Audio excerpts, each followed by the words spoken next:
breakfast with Soccerwise, an early morning recording for David Goss and Tommy Scoops as we send him off to the West Coast to a little bit of some warmer weather and some quality nature, a little desert in there. Time you're going big time, baby. You are Coachella at this point, and you're going to be the headliner. I'll be at that at MLS preseason in Coachella once again. Yeah, all of that nature stuff is all cool, except I'll just be either at soccer fields, which is a beautiful view, but I'll just be at soccer fields. That's my nature, or hotels. That's what it is. But this is fun. Bunch of this event keeps on getting bigger. It is a lot of people are there in terms of for teams. I hope that they're still a little bit lax with security, in which I seem to have more free reign in those scenarios. But if they're more serious about, hey man, you can't go over there, that's fair enough. But I hope that continues though. I love sitting watching soccer with mountains in the background in the middle of the desert. It's the dream scenario. I also like from streaming from afar, preseason is rough. Like it's brutal. But in person, it's the best because it's just like low stakes soccer. Everyone's having fun. You see weird stuff. People are like, oh, what if we play this person at center back? What if we play this person at attacking mid? Or these 5 signings haven't gotten in the country yet. So like, what if we just throw this kid in this spot? And all of that is really fun. And I enjoy all of that.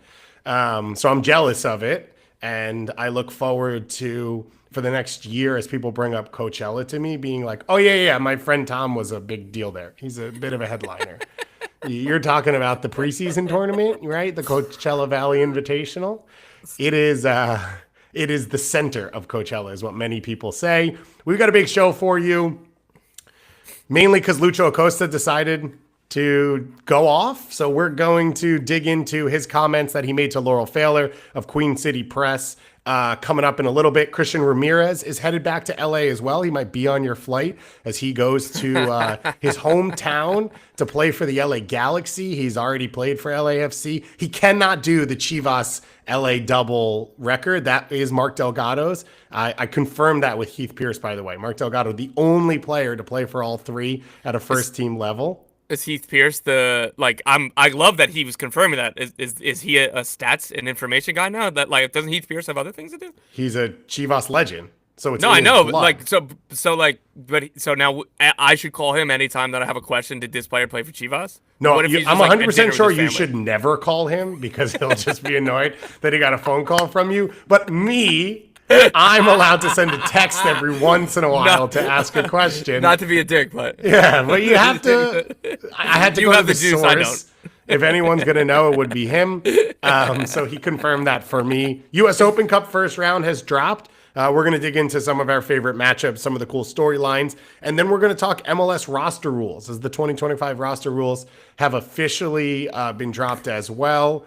We don't really understand a lot of it. Chris Ivey, who does a fantastic job for 615 Soccer in Nashville, put up a thread and then turned it into an article at their new website that you can go and read. So basically, we read his article, yes, and we're going to take the things he keyed in on, and we're going to put them out there. Then we've got a little bit more time to dig into them ourselves over the weekend. And maybe if we come back with some other ideas, we will do that. So a lot to cover.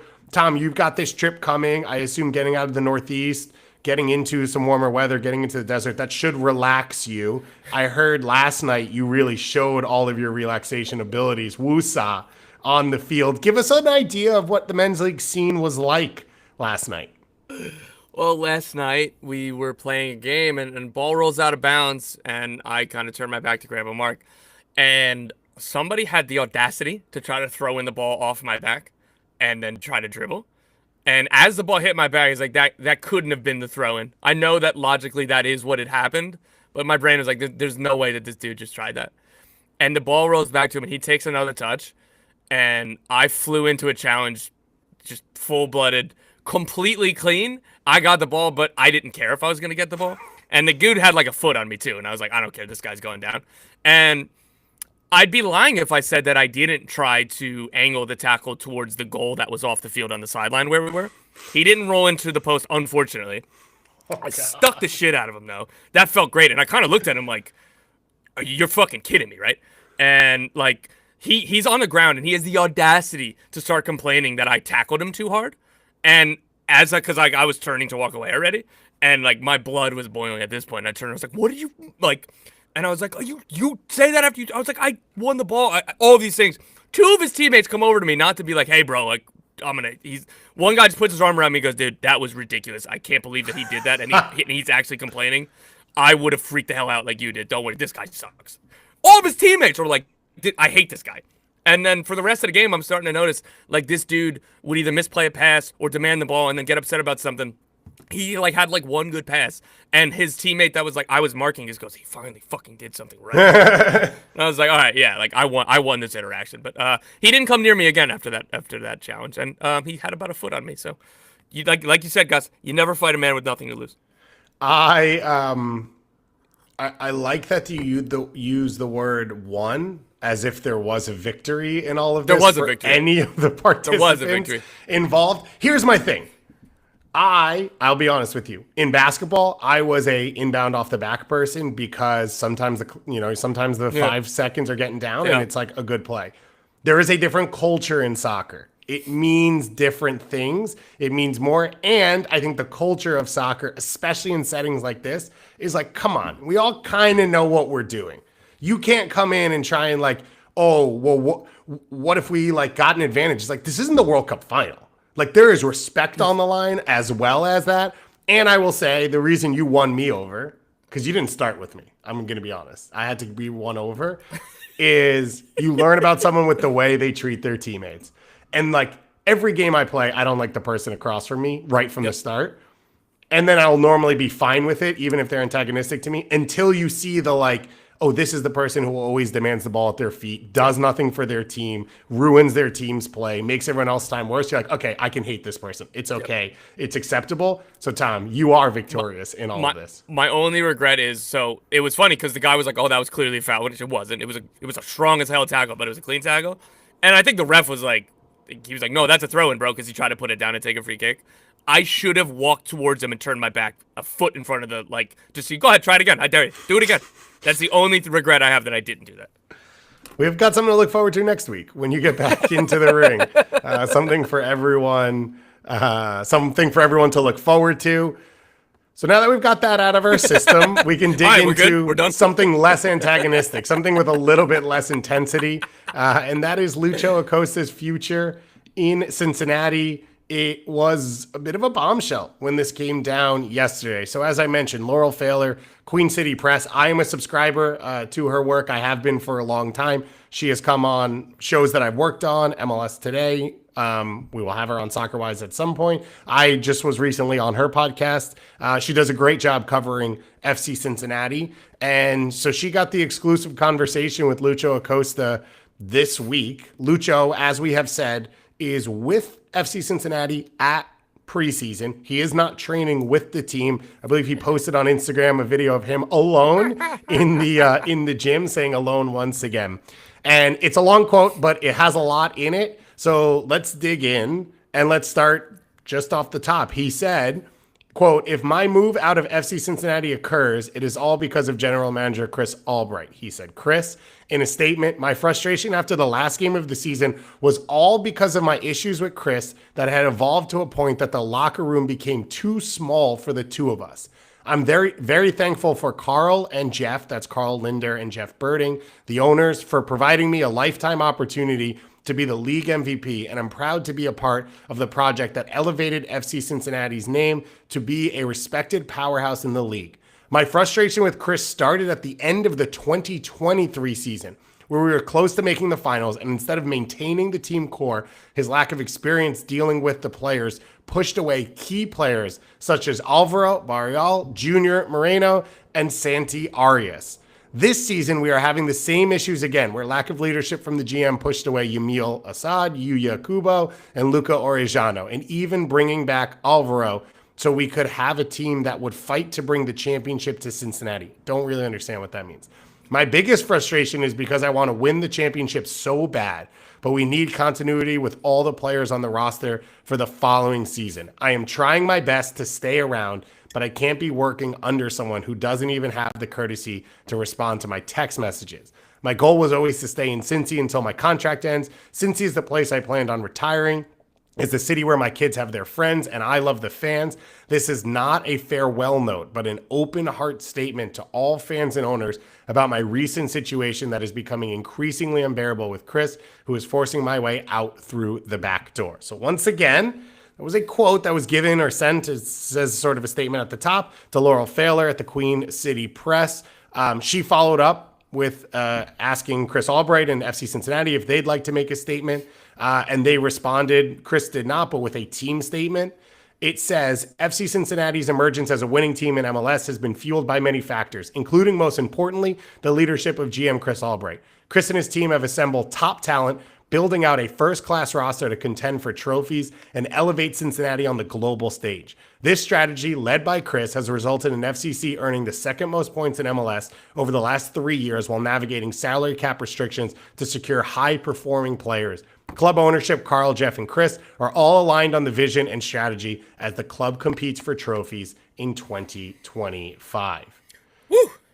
Oh, baby, we are in it. I would like to say I probably wasn't fully in character for the Lucho portion. Felt like I nailed the statement on the second side. We might have a second re-showing after this matinee performance of me in full costume. I've got a Cincinnati jersey in the back. I can sort of really get into the character and get into the idea. It was a long quote, Tom. It's necessary because there are there's a lot of details in there, and there's a lot of up and down. Give me the, from the moment you saw this start of how you've processed this. And I'm just going to go out on a limb here and say, I think maybe Lucho Acosta is not a huge fan of Chris Albright. Let me start with this, too, because I haven't gotten to give my kudos to Laurel. Well done by Laurel Failer. To get Lucho Acosta on the record, to give him the chance to go on the record while also saying, hey, Chris Albright, FC Cincinnati, here's, this is what he said. He's on the record. You can say whatever you want or you don't have to say anything. That is journalism 101, and well done to Laurel, and this is a great story. On the Lucho Acosta stuff, this is difficult. It's nuanced, right? Players are unhappy. Things happen. You don't know exactly the ins and outs. I don't know if Chris Albright wasn't responding when he said, hey, happy birthday, or, Merry Christmas, great to see you, I love you, I appreciate you, or was it like a get me the F out of this team, and then maybe he didn't answer. So we don't know exactly those kind of details. I feel for Lucho that he feels that he had to get to this stage. With that being said, I don't really disagree with anything that Chris Albright did or is doing. I guess I don't know for sure exactly how it's being handled, so I can't speak to that, but maybe not every player, most players around the league feel that they deserve more money. All of us do in our own jobs. That is a very human response, a very human feeling to be either underappreciated, undervalued, all of that stuff. Everybody else showed up for preseason, except for Sebastian Driussi. Everybody else showed up for preseason. These conversations with teams are very difficult. And you look at it there's a salary cap. So let's go kind of point by point here. The thing that I don't think that Lucho can really say is, my goal is to stay in Cincy until my contract ends. I want to retire here. Chris is pushing me out the back door. Nobody asked him to go public with a transfer request the second they got eliminated from the playoffs. That was started with, I want to go back to Argentina to be close with my family. I want to go to Boca Juniors. The original play was, you have to understand this. This is my boyhood club. This is my home. Well, then Boca didn't want him. And all of a sudden it's no, I actually really just want to leave no matter what. And both things can be true. Again, I'm trying to see both sides and empathize with both sides, but that rubs me the wrong way. There were links to this has happened with Brenner and Bupenza, particularly the latter one. Don't know that's who you want as your ally in this situation. Yeah. And a couple of them more, and I'll stop rambling and let you give your thoughts as well. The line of pushing away key players such as Alvaro Barreal, Junior Moreno, Santi Arias. Let's just go point by point here. Alvaro Barreal sold all of his things and said, I want to leave and go to Europe. A European offer didn't come. It was untenable. Alvaro Barreal had to depart the club because Alvaro Barreal started that situation with, I want to leave. That is my understanding of it. And again, maybe Alvaro or if Laura has different information, they push back. I'm telling you, that's my understanding, and I'm very strong on that feeling. So that's one. Alvaro asked to leave. Number two, Junior Moreno. Again, I'm not trying to be disrespectful to a player and hitting him with a stray. What has he done since he left FC Cincinnati? Pavel Buka has been very, very good. They replaced him with a very, very good player. Santi Arias. That was a good signing for a one-year rental where they could get him for a cheaper number because he had to prove his fitness. He proved his fitness. Would you have given him a max TAM deal? Would you have given him a 1.2 million David costs? I wouldn't have. So point by point there, it's like what else should the front office have done? Luca Oriano was the next one. So in one hand, you're complaining that they pushed away Alvaro Barrial, Junior Moreno, Santi Arias. Luca Oriano didn't show up for preseason because he wanted to leave. So, but also now that's a bad thing because they didn't let him leave. But if they did let him leave, they would have been pushing out good players that hurt the chances for trophies. I just think that there are too many different strands, and like, I don't know, man. Like, I'll go back to my reporting about this. Like, people have told me there are a lot of things that haven't come out of the locker room, haven't come out of the club. That there are stories here of like they blanket it with, "Hey, man, that's Lucho being Lucho." Yeah, I think a lot of the details in this, as you said, they don't totally make sense. There's also just, well, there's a few things. One, clearly there's something personal for Lucho going on here. And so whether he's actually trying to operate in truth and all of that and be a sports reporter on all of this, I don't know. So I think that's one thing. I think he would tell you, my guess reading between the lines here is, that if it was handled differently, maybe Alvaro Barrial wouldn't have done that. Maybe Luca Orejano and Yuya Kubo wouldn't have done that. It seems like it comes down more to opportunity and money with some of that, so it seems hard to believe. That's Lucho's belief. I think one of the things in all of this, if you're talking from a pure soccer point of view, most of the moves he's talking about here were the star pieces were put in place and they were low-cost options that they were taking risks on, hoping they worked. And the reality was, if they worked, they were not going to be able to afford to bring those pieces back. Santi Arias was looking for any club to play at to prove that he was healthy. There was not a shot in the world they were going to bring him back because either he was going to play poorly and they weren't going to bring him back, or he's going to play well and he's Santi Arias and he's proven he is who he is, and he's not going to sign on a normal right back contract in Major League Soccer. Alvaro Barrial, by the way, was someone that they resuscitated from being a blown attacking wide player to one of the best fullback or wing backs in the history of the league. He overperformed his contract. That's what happens when you overperform your contract. This is the same as Ricky Puig coming out and saying, why is Dejan Joveljic gone? Because Dejan Joveljic has outplayed his contract, so we won a championship. Once that happens, unfortunately, the way MLS is set up, you lose that player. Junior Moreno, the same. He was a flyer on a piece that was on a struggling DC team. They needed to fill that hole at the time. And then, as you said, they went out and got a more sustainable piece in Pavel Buka from both performance and contract setup. And Junior Moreno went out on along his career. Yamil Assad, the same story. So I think from my point of view, a lot of these moves, they made sense before they even happened. Like the year Santi Arias signed, you're like, oh, great. This is going to go well and he won't be on the team next year, or this is going to go poorly and he won't be on the team next year. And guess what? He wasn't on the team next year. I also would say in the whole like attacks on Chris, I would just look at 2020 being the finishing 14th in the East and 26th in MLS, and 2021 being 14th in the East, finishing 27th in MLS, and then 2022 being 5th in the East, 10th in MLS, and then winning the Supporter Shield in 2023. This historically was the worst franchise in the history of Major League Soccer. Chris turned it around in his first offseason. He then proceeded to win things for this team, put them in dangerous positions, and put them in a spot like this. I just think we had to spend some time to say Chris Albright's a good GM in Major League Soccer. Are there things he could do better? Probably. He'd probably tell you that. That's humanity. That's the way it works. The Bupenza stuff, they got wrong in the player they chose to bring in. They're not the first team to be tricked by Aaron Bupenza. Turns out they're not the last team either, because he's now gone through 2 more clubs after him. And the Brenner stuff as well. They resuscitated what was a bad move with Brenner originally. They were able to get the right deal out of it. It's the nature of the sport. You're buying young players, you're selling young players. Players are moving in and out of contracts. But at the same time, they have Roman Celentano. They've brought in Matt Miazga as a stabilizer. They've added Miles Robinson to that. Notice Obina Nwobodo, who they were recognized as a key piece of their team, has not asked to leave.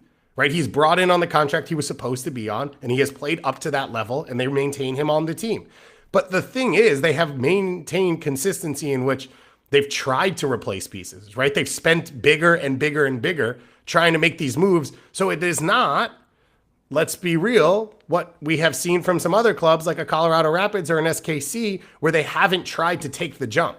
And that's where I think it's frustrating from the outside to see Lucho say this, because they have tried to make these jumps. Yep. This seems hard to come back from the outside. So, like, what do we make of the fact that this has been put out there? So, I think I'm assuming that was the goal, and again, for Lucho to feel hurt, like I feel like I just kind of said, "Hey, I hear you," and then just disagreed with everything you said. Like, I'm assuming that the root of this, or the root of his feelings, or what he's trying to convey, is maybe the interpersonal relationship of how not just the move, but how the move happened, or how it was received, or how it wasn't explained, or whatever, right? So maybe there's that. Again, like I want to be careful that, like, I'm not just saying, oh yeah, you're wrong about everything you're saying. But this could be and like, again, I'm assuming that's why you go public immediately after playoff loss saying I want to leave. This is why you go when you're doing your exit interviews and you're scheduled to speak to local media, and as you did your exit physical and said, no, I don't have a single free minute, I have to leave, I have a family thing. And then 2 hours later, you're doing what appeared to be a live interview with ESPN Argentina from your backyard after saying, I don't have a single minute to do media that I'm scheduled to do here, and then talk more about my request to leave. Like, I think you do all of that to make a mess and get out. And that is what it is, right? Like, we've seen that across all sports. You see that in soccer a lot, obviously, and hell, we're both big basketball fans. Like, Jimmy Butler just got rewarded, not only with a trade, but with a new contract, right? Like, so this is part of the playbook. If you have the stomach to make things messy, and he does, but, like, I truly believe him when he says, I love the fans. I love, like, he's trying to walk the tightrope of, like, I'm trying to do this for me and my family and for my own personal happiness, but also, I do love the fans. I do love it here. If there was a different scenario, and again, the truth lies within somewhere there. So that is where I think this is in terms of his exit and now what, right? Like you said, Pat Noonan, I believe, I forget when it was. It was at his exit interview or the first interview in preseason. One of those times or both those times, he used the phrase, the bridges aren't burned. Bridges are burned now. I can tell you that for sure. I think bridges were burned before this interview. The club, I think I'd grown more and more definitive on saying he's played his last game for the club, or I'm expecting him to have played his last game for the club. Bridges are burned. They will tell you, yeah, he could come back. Like, we don't have to give him up for nothing. I think that has to do more with negotiating ploys and, like, hey, trying to not lose leverage. Like, we could bring him back, right? Maybe. I doubt it. So now what? Well, they agreed a fee with the Estudiantes. And the ownership group that's behind them is something we've never heard of. It's called Foster Gillette. Even when that first bid was accepted, and what I was told is the bid is a lot more money than is reasonable to have bid for a 31-year-old who has asked to leave. His market value shouldn't be super high right now. The number that I've heard for this agreement is pretty unreasonable, and Cincy, no wonder why they probably accepted it immediately. Since, even with that, I was talking to people like, hey, who the hell is this group? I haven't heard of them. Are they new? Did I just not pay attention? Like, what am I ignorant or whatever? It's like, no, we're trying to figure it out too. One person that is connected with a player that this group is trying to buy told me directly, I'm going to be honest with you, I need to see proof that they have the money to pay the contracts or the fees or whatever. There is more and more discussions that are happening between, I have sources in North America, South America, of, does this team have money? Question mark.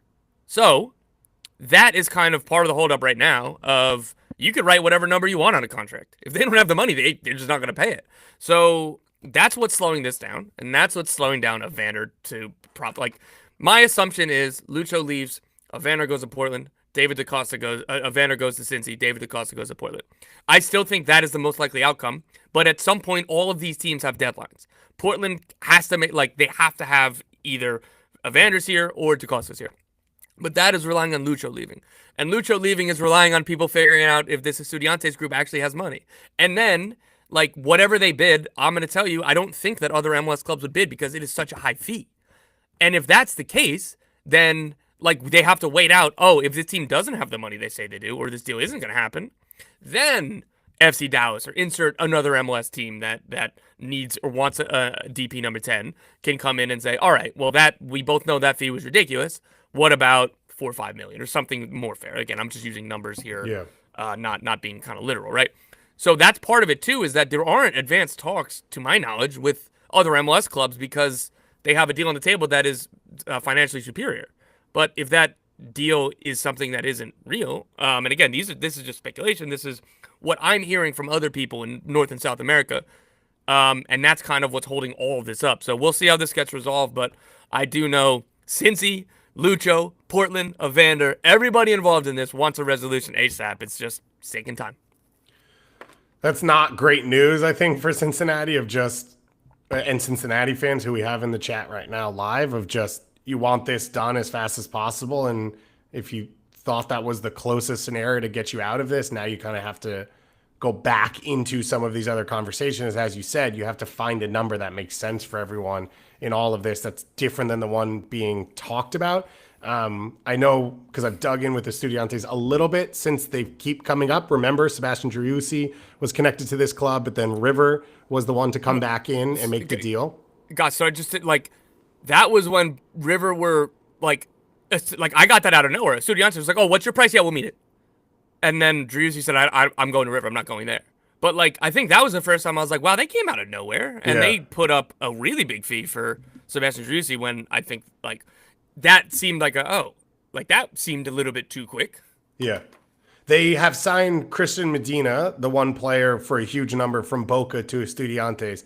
Everything else has been kind of in line with what you'd expect a club like that to buy and sell at. And so the hope is it's new ownership and it's come out of nowhere, but they have something real behind them. The danger in all of that is there's not a ton of checks and balances in a lot of this around the world. And so it's a huge potential issue. Let me just reset on one quick thing. So Lucho wanted a new contract last year, right? Was that a year ago or was that a year and a half ago? No, that was a year and a half because then he signed it and took out a page in the Cincinnati Enquirer. This is my city. Yeah. I was just making sure we've already done this once before and that I had that part of my mind still working. It's clear from a FC Cincinnati point of view that there is trust and confidence in Chris Albright. I don't know, again, I gave the numbers. They went from the worst club in the history of the league to a playoff winning team to a Supporter Shield winning team in 2 years, still using a lot of pieces that were part of that bad group, and they've continued to retool and remain competitive. This is probably the biggest question mark they've had in Chris Albright's time, just because Lucho is so central to what they do. It is interesting with the Evander stuff just because, we'd love not the drama of Lucho. Let's bring Evander in, who refuses to play for his team and goes out and says it publicly. But it also took 2 years to get there with Evander, so those could be the 2 years in which you could win something while you still have DeAndre Yedlin and Miles Robinson and all these other pieces at their peak and on the team. And so I think for Cincy fans, this sucks, but there should still be a level of confidence that this club will figure it out because they've done it every time so far. Once again, if you don't, go subscribe to the Queen City Press and get all of Laurel's work there. I'm a huge fan of it, and it's how I keep up with the team. And we'll see what else comes out of this because Lucho sort of put that down. Cincinnati, a little bit more coy on their statement. We'll see what the next few steps are, and we'll see what ends up happening. We're still looking for a resolution on the Yuya Kubo stuff, which is very odd. Luca Orejano has shown up to preseason, and he's got to be a central part of what they're doing going forward. So that's a huge story to follow as well. A lot of moving pieces. Again, I still stand by my take that Yuya Kubo holding out is the biggest surprise. That I don't know that Nick Haglund maybe would be the other one. That's about it. Yuya Kubo, I was shocked by that. Let's talk about the other team in Ohio who's deciding you don't get all the drama. Cucho Hernandez out the door, one of the best players in the history of Major League Soccer. We talked about that on the last show for a little while. We've gotten some feedback from Crew fans. I think it's been interesting to hear where he stands and what his legacy is and the amount of time he had a Crew jersey on versus the things he accomplished and just the overall talent. We'll dig into Columbus in just a moment, but first let's talk Christian Ramirez. He is headed home. He is a LA native. That's me saying that as an East Coaster. I don't know what Orange counties and Anaheims and whatever counts as whatever. He's from LA. He's going back to LA. He played for LAFC already. He now will play for the LA Galaxy. And he has been sent for what could end up being $500,000 in allocation money, starting at $250 guaranteed for someone who is entering the end of his contract and has still been a high performer in Major League Soccer. We did our season preview with Josh Gessman of the Corner of the Galaxy. We talked about this, and it'll come out this weekend. We didn't know exactly, Christian, when we did it. Then me and you sort of added a little bit of an intro to clean that up. But either way, I think this was a type of move we expected, and yet probably as good a scenario as could happen for the Galaxy to try and cover for Joveljic this year. I absolutely love this addition. Plus, it still gives them the room to sign U22 initiative forward, which, again, I'm just deducing that would be the goal, just given the rest of the roster and where everything else stands. This is an awesome fit, I think, between player and club. Christian Ramirez, what he showed with the Columbus Crew of both being individual in his own right, of he can do something special, but like the way that he meshed with Cucho, with Diego Rossi, the way that they interchanged and found spaces and were just an absolute nightmare for any opposing defense. That's what he's going to be with playing in between Joseph Painstill, Gabriel Peck, and then ahead of Marco Royce most of the time. I think that all these players are going to interchange. It's going to be obviously different to what the Columbus Crew did, but both of the teams have similar possession-based ethos, and they have a bunch of stars that'll be around Christian Ramirez. Like, realistically, for what his cap hit is, what his experience is in the league, and what he did last year, and the way, like, it's not just the box score numbers. It's, you watch those games, man, like, you have to remind yourself he's 33. And age is just a number, all that nonsense. Like, this is still a high-level player in MLS. And I think that that's going to continue. And maybe you wouldn't put him in a Red Bulls or Philly. Maybe he doesn't fit there. I think this fits him perfectly because of what he showed in his interchangeability, his ability to, not be high usage, but also combine. Also get on the end of things, but if I need to drag out all the way to the touchline and play across to a forward or a winger, rather than the other way around, just given it the way that he looks, his frame and his ability in the box, he can do all of that. And again, you're getting it at $500,000. Like, somebody replied to one of my tweets talking about that seems like a lot of money. Like, if you just go through the that is not MLS a lot game, of money. It's really not, man. And I don't even need to cherry pick the bad examples of like the things that where you talk about some of the DPs that have failed. But as I'm pulling it up right now, so Christian Ramirez, 495 guaranteed comp last year. These are some of the names just around him. Kerwin Vargas, 440. Georgios Koutsias, 470. Bobby Wood, 470. Ibrahim Aliou, 500. Willie Agata, 520. Elias Manuel, 580. Corey Burke, 570. Jamal Tiare, 600,000. Mason Toy, 650,000. Christian Ramirez is the best player of that bunch. Probably, yeah. There were some fine signings in there, but Christian Ramirez is the most reliable name in that bunch. Yeah. And that's what the Galaxy need, because if they do make a U22 initiative signing, that's the potential. And that's the this player could be Joveljic or better. Christian Ramirez is what they need, which is a guarantee of just a baseline performance. And I think he'll score a ton of goals in this setup. As you said, I think he'll help the pieces in that attack make their lives easier. Painstill should score more goals because Ramirez is playing with him and he understands the spacing, and he'll be able to pull center backs and slip him through. Or when Painstill pinches off the wing and comes inside, Ramirez, as you said, can go outside and play comfortably there. He's versatile. He adds another piece of depth. Josh had said in our preview conversation, Miguel Berry was not the first option at center forward because all of the other pieces in the attack could play center forward. So you talk about a false nine in Fagundes. You talk about Painstill, who played in there last year. Now those players don't have to play that position, which isn't their primary position. So it makes your team better from that point of view. Christian Ramirez, he has performed in huge moments in MLS Cups now, so he's got that experience. The guy has scored double-digit goals in MLS when he's been in stable situations with good service around him. He is probably going into the most stable situation with good service around him that he's ever played in, just because Cucho and Rossi were the ones ahead of him, and that wasn't really the setup here. So I think the line on this, as we've been doing over-unders in our season preview, is probably 10.5 goals, and I would take the over based on what I think he'll put together for this team, and for them to do it in a salary cap manageable way as they're trying to come off the championship roster and work their way back to sustainability, I think that's a huge moment for the Galaxy. I agree. Like, I can't say enough good things about this. What was the realistic pivot from Dan Jovic? It's another U22 initiative forward.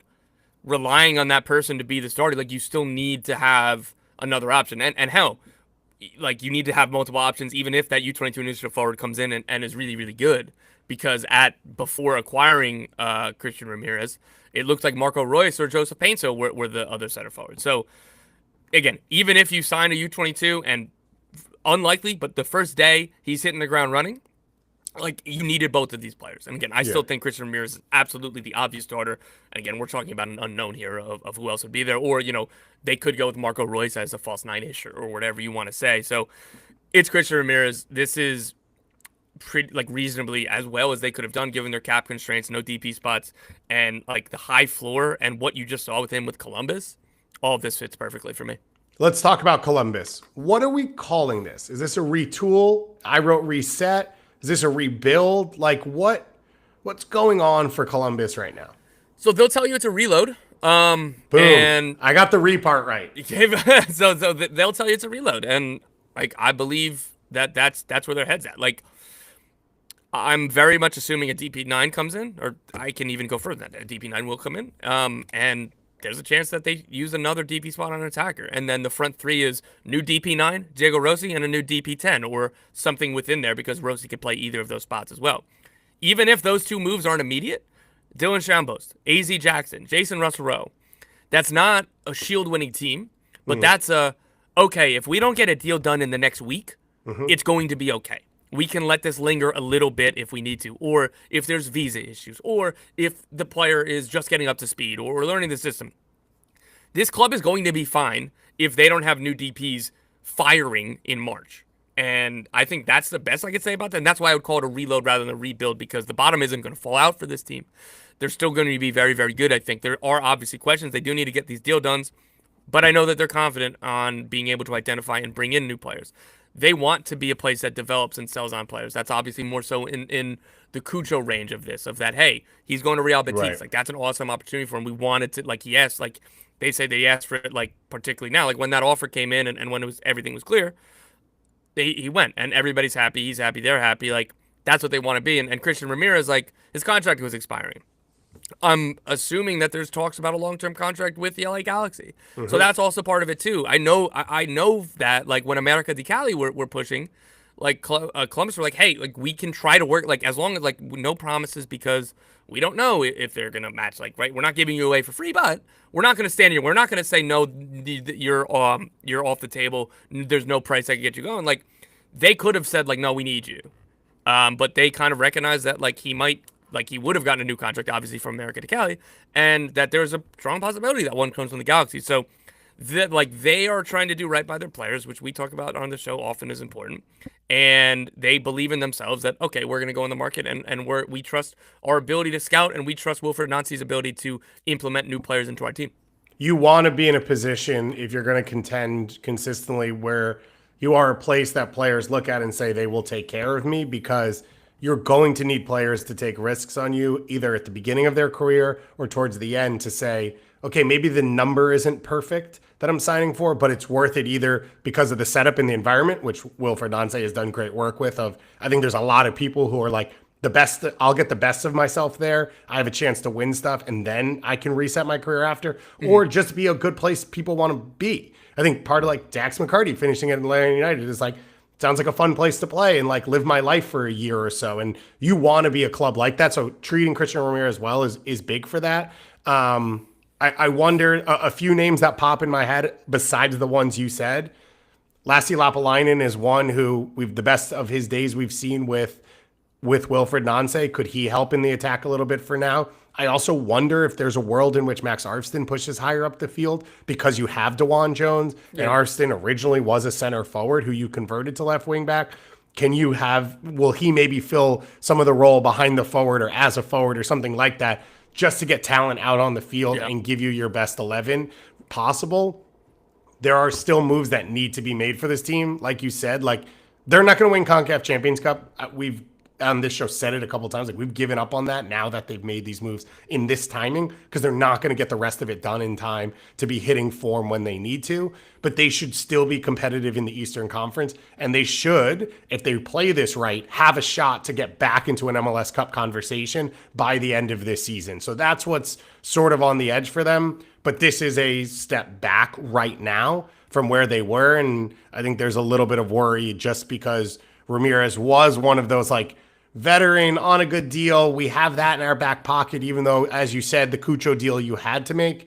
Now it makes things a little bit more stressful for this team and for the fan base as they go forward in this season. Let's talk a little U.S. Open Cup. We got the draw for the first round, a number of professional versus amateur matchups, which are always fun, and that's sort of the magic and the beauty of all of this. One day Tom's going to win his men's league that people throw balls off his back, go play full 11s, get out there, win a league title, go to a cup in New Jersey, and maybe have the opportunity to face off against the Long Island Rough Riders or Westchester SC or something like that in the big game. For me, one of the coolest things about this draw is there are a bunch of pro clubs that are going to make their debuts as professional clubs in competitive competition in the U.S. Open Cup. So you've got clubs that are going to launch in USL Championship, USL League One this year, where these matches are going to come before their first league matches. One of them being Hearts of Pine in Portland, Maine, which is one I think all of us have followed from afar for a while. And it's one of those that they've crushed it on the logo. They've crushed it on the jersey. I've chatted with a few of their fans. I ran into a fan in Kansas City during the NWSL Championship who was wearing a hat. We've seen some of the rallies from afar. Like, that feels like just a really cool way to kick things off of, if you want a community-built club, what a better way to launch things than to play in the only real open competition in professional sports in the United States. So that's going to be really cool to watch. They are facing off against CD Filense from Massachusetts. So a good little New England rivalry there. I got to shout out my Long Island Rough Riders who are in it again. They're playing against the Charlotte Independents, who are going to get smoked. You're welcome in this one. Some of the ones that popped out to me: Forward Madison against Duluth. Love a little bit of niceties between Wisconsin and Minnesota. Spokane, USL League One, playing against Ballard, who, along with Vermont Green, have set records for crowds and attendance and interaction with their team out of Seattle. That was another one that caught my eye, Tom, where you're like, this is the point. This is the purpose of an opening round of a tournament like this. Shout out FC Motown. They kick off against Westchester SC. I'm looking forward to that one. That'll be at Montclair. David Goss, maybe we'll have to go to that one Tuesday, March 18th. We'll see. FC Motown has been one of the best amateur sides in North America for a long time. Nick Murray already corrected me. These teams are not kicking off in this competition. They will have played in USL League One, USL Championship. I should have just messaged him when I thought about it, and I was like, I know I have this wrong, and I don't know why I'm saying it. Union Omaha is playing. Union Omaha is one of them, but the Motown Westchester one's going to be really cool. Tyler Adams, of course, bought into Westchester SC to be a part of that club. There's Brooklyn's coming in as well, so you're going to have triple the soccer teams in the New York area on the men's side than what you had. But Motown is kind of like a rite of passage, I think, for teams in the Northeast to have to beat them, to have to play them. And there's been some like top level internationals that have played on that team both before and after their careers, which I think is pretty exciting. Inter Miami CF2 versus Miami United FC. Let's go. We can go to that one, Tom. So, you said we should go to the FC Motown one. I'm like, do you think I live in New Jersey? Yeah, but I thought when I said Montclair State University, like Red Bulls too, you would just like the Manchurian Candidate just pop up and go to the airport. If it's at MSU Soccer Park, there's like a low key chance I'm there. I met someone yesterday who was an MSU alum, and I was like, go Riverhawks, and they were, or Redhawks. Maybe that's why they looked at me weird, because I said it wrong. That's a really losers good is what they are. Shadow Kane University. Nice. Now Montclair is always really good. One of the other ones that popped out to me: Knoxville against Appalachian FC. Knoxville making the step up from USL 2 to USL 1, so going fully professional. I believe friend of the show Ian Fuller is going to be the head coach of the team. He doesn't know he's a friend of the show, but Susanna is a good friend of ours, so therefore he's a friend of the show. Obviously, their gear and logos are top notch, but Appalachian FC has some really cool stuff as well. All of these are great. You can go to US Soccer to see the release. I urge you to try and find the best game as close as possible and go out and attend, go out and support. It is unfortunate with everything that's happened with the U.S. Open Cup as MLS has pulled teams out of it over the last year and a half and slowly start to bring teams back. But the best way for you to show that it matters is to physically go show that it matters, whether it's watching a game remotely or watching the games in person. I know we're going to be locked into this one. We're going to be covering it as it goes along. I've had the privilege of covering U.S. Open Cup games. They're the most fun thing I've ever done. I got to call the Florida Soccer Soldiers upset against Charlotte a few years back, man, which was super fun. Orange County upsets as well. Like it's a blast. It is one of those reminders how deep the sport goes in this country and in this region, that it's not just a few pros who are brought in from overseas, but like there are high level soccer players deep in communities, coaches, people who care about the sport all over the country. And we're seeing it from a pro side. We're seeing more teams come along, but you have to be able to support all across of that. And one day, maybe if I get back into shape, I'll try out for a team that can play in a situation like this. It's something to strive for. It's something to hope to achieve.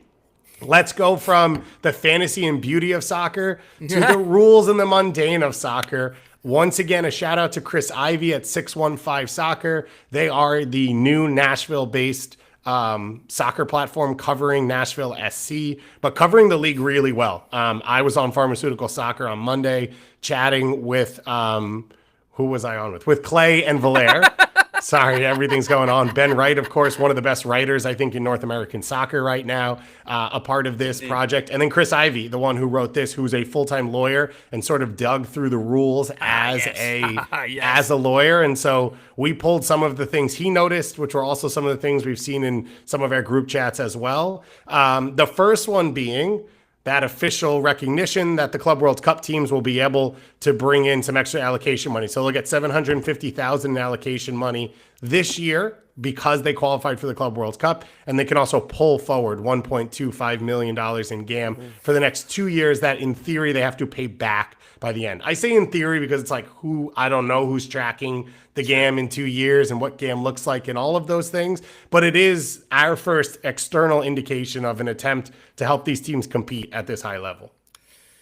Yes. I think it's interesting. I kind of go back and forth of like, let's say Seattle is out in the group stage because they have a really hard group. Let's say Miami is. Like, hypothetically speaking, let's say both of these clubs go out in the group stage.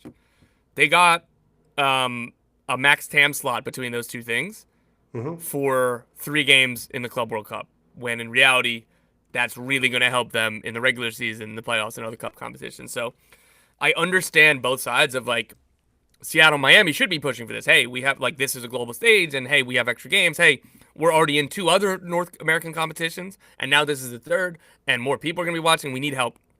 But will one more max TAM player get you over the hump against Atletico Madrid? I don't think so. But he can get you over the hump in MLS regular season and everything else. So if I'm another club, I probably don't love it, particularly the Miami side of this, because they qualified as the Supporters Shield / host, whatever, right? So there's going to be questions asked, frustrations there, but I think this is a difficult one. I just don't think that there's one right answer, and that's kind of where I sit with a completely lukewarm room temperature take. I will say I think it's okay to award teams for being good. So like it doesn't bother me you won things, so therefore you qualified for something, so therefore you get more to be good, not just for those games, right? Like Seattle earned a thing that now happened to affect them for the regular season, as I think it should. Like, I think you should award performance.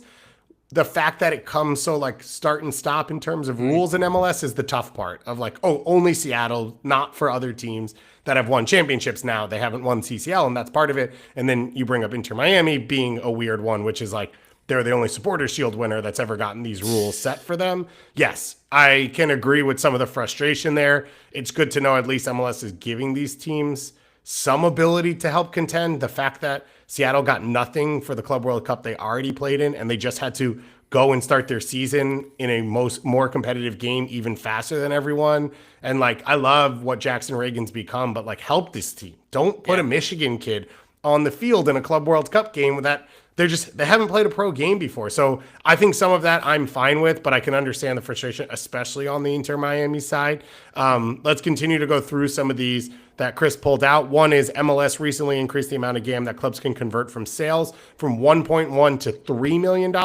It is no longer possible to convert any of the transfer fee of a designated player if they are not eligible to be bought down, i.e. above the max TAM threshold of 1.74 million. So in real terms, that means Cucho Hernandez, you get no GAM from that. Right. So any player who is so far as a DP, so far outside of the spending cap that they couldn't become a non-DP, you don't get any money in allocation money, right? The team just gets the money. So Cucho, if I'm making up the numbers based off what I've seen, he was bought for $11 million, sold for $16 million. So the 11 replaces the 11, and then they get $5 million in profits, which the club can use how they want. They could go and spend it on another DP and put in that money, or I believe off the book, part of the U22 initiative, you could spend it on that as well. Fund, yeah. Or they could get a yacht.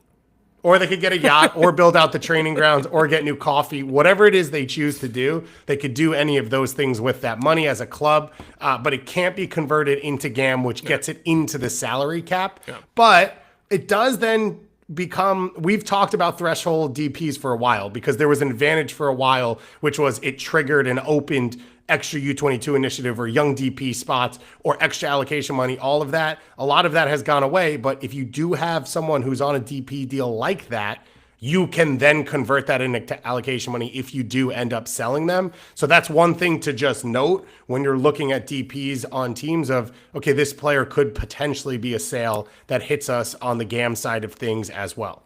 Yeah. And on this, like, I'm glad now that this is kind of written definitively. That's always good. And I appreciate the hell out of the people in the Discord and the chat right now that want to understand now the importance of GAM. It's more public, and I think the knowledge is increased. And I love it. Keep doing it. And I'm trying to find the correct words that, like, that shouldn't be the first talking point when we're talking, say, Lucho Acosta, talking to Vander, talking, Facundo Torres going to Palmeiras or whatever, right? Like, it's kind of like if we're talking about the Luka Doncic trade being like, oh, now the Lakers have his bird rights, like, so that he gets restricted in free agency or something like that, right? Like, that's not the main point. And I appreciate all of the sickos in us, but I do just kind of want to reframe some of these conversations that, like, this is good information to have, like, in your holster and, like, as you move the conversation forward.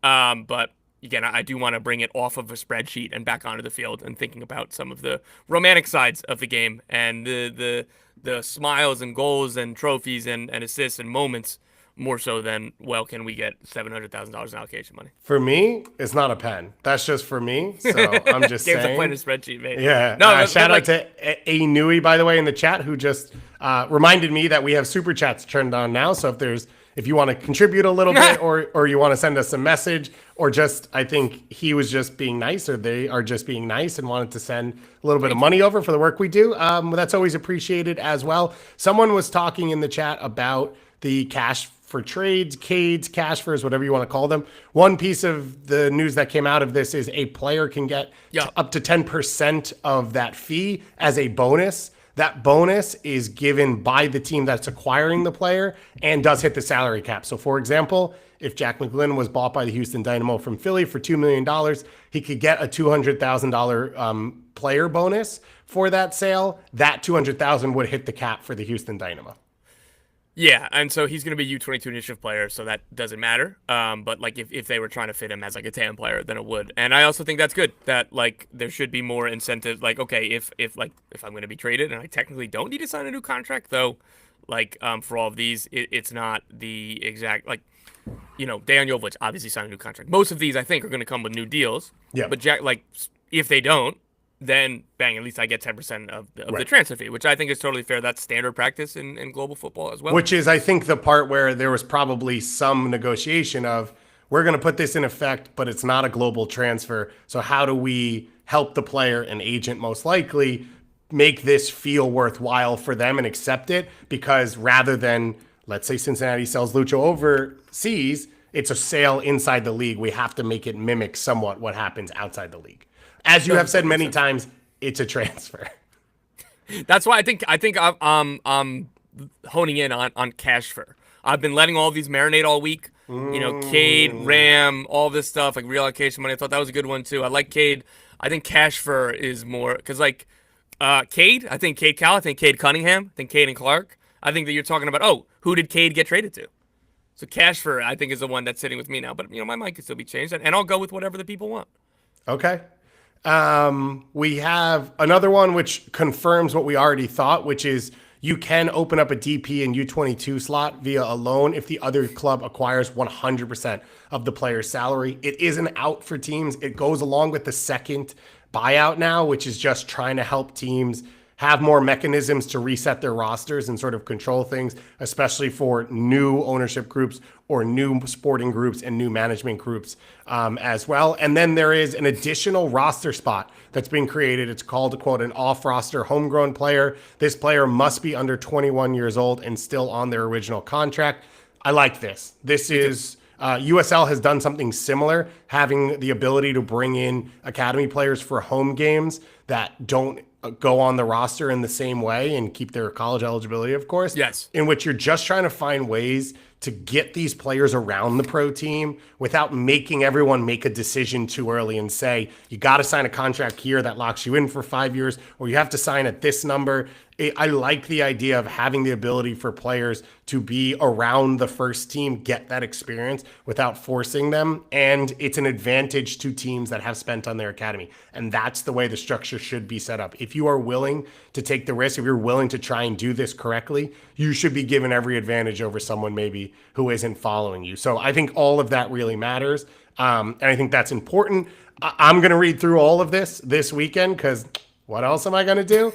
And maybe we'll have a little bit more for you as we get to next week. We did get another super chat here. Is Benjamin Rollheiser potential target for the Crew? Seems like a similar story to Cucho. Top flight guy, not getting time, but plenty of potential. I like the idea of a similar profile for a Cucho replacement. I think a lot of that makes sense. Of the Crew have done successful in finding those pieces off of these big teams, so it would make a ton of sense to have an option like that. Yeah, so I do know that there are some MLS teams that are very seriously interested in this player, and this player is open to coming to MLS. FC Dallas have his discovery rights. They had preliminary talks. Those talks did not advance, and they have been inactive, but Dallas have kept those discovery rights because I'm assuming they believe there's a strong possibility he comes to MLS. Or at least a good, like that they don't have somebody they need to replace him with on their discovery list. Nothing pressing at the moment. So I think that bolsters, again, what I have already heard about he's open MLS. There's some teams that are interested. I know the question here on the Super Chat was to ask about Columbus Crew. That would make sense for me. I'm not saying that it is. I'm not saying it isn't. I genuinely do not know the other teams that are in. I knew about Dallas, and that's why I'm able to say definitively that, yes, there was some preliminary talks, but nothing advanced. So that's where it is on that player. And E. Newey, did figure out you were going to go to that now. I didn't know if you missed that or not. No, I saw Inui gave us the super chat with nothing in it. I appreciated that. Turns out there was supposed to be something in it. It was going to ask them about their thoughts on Josh Williams joining Pipa Higuain as the Cappies, as the first ever coach in MLS Next Pro history that had played in MLS Next Pro. The Cappies are Columbus Crew 2. So Pipa Higuain, Columbus legend, has left Inter Miami where he was coaching and has gone back to Columbus to be the head coach of their MLS Next Pro team. Of course, we already have seen Laurent Courtois go from that job into a first team job. And so that's a pretty big role to get. And now Josh Williams, the assistant. Josh Williams is one of those players who he was always on winning teams. And there was kind of like questions of like, oh, is Josh Williams good enough? And it's like, I think we've come to the point where if he is your third center back or potential off and on starter, it probably means your roster is pretty strong because he was a very good piece at that. He was part of Toronto's teams right before they won MLS Cup, but going, I believe, to 2016 MLS Cup. And then he was part of the Columbus Crew for 2 MLS Cup championships. So I love having that connection to the team and connection to a high-level pro who can teach players, here are the things you can do to make yourself successful. Because one of the big issues for a lot of these young players is I'm the best player on the field all the time. And they have to learn now, how do you scrap? How do you sort of train? How do you put yourself in a situation to be reliable for a coach when you're no longer the best player on the field? And you may never be again. So I love that signing. I love the idea behind this. I do believe there's an initiative in MLS to pay a player a little bit extra salary as one of your like coaches. Yeah. And you can do it with one who's a veteran, and I like that idea as well. We talked to Christian Ramirez about becoming a coach. He was already working with the Crew Academy. I know Dax has been involved in this as well. You like to see this sort of pass on of knowledge as things go along. Yeah, Ali Bedoya, that has been his last 2 Philly Union contracts. And again, because that's a pathway that he wants, and Gus, just echoing everything you say, I think that's really awesome. This is a good thing, and it's not like that this is going to be taken advantage of because the monetary bonuses aren't so where you're just going to have guys faking being coaches to try to get an extra couple percentage to keep them there. So I like, this is a great rule, and the spirit of the rule is intact. And that is all for us. You are going to head to the airport so you can get on a flight and get out of here. Hopefully it's not delayed. Hopefully it's not delayed. Shout out to Union Omaha, our fellow Owls in this crazy world of soccer. Washington College and Coach Roy Dungy. Shout out to something I have no idea what Tom's talking about or why he's wearing it. And shout out to all of you in the chat. Thank you for the super chats to the 2 of you who sent it. Thank you to all of you for listening via podcast. Thank you to all of you in the Discord. And thank you to all of you who have supported Soccerwise so far and are enjoying things. And we'll be back again. We've got a ton of season preview content coming for you over the next few weeks. We've got our live shows that will continue. Jordan Angeli is back in the saddle, ready to dig into all things NWSL. So get ready, lock in, because the start of the season is just around the corner. Talk to you again soon.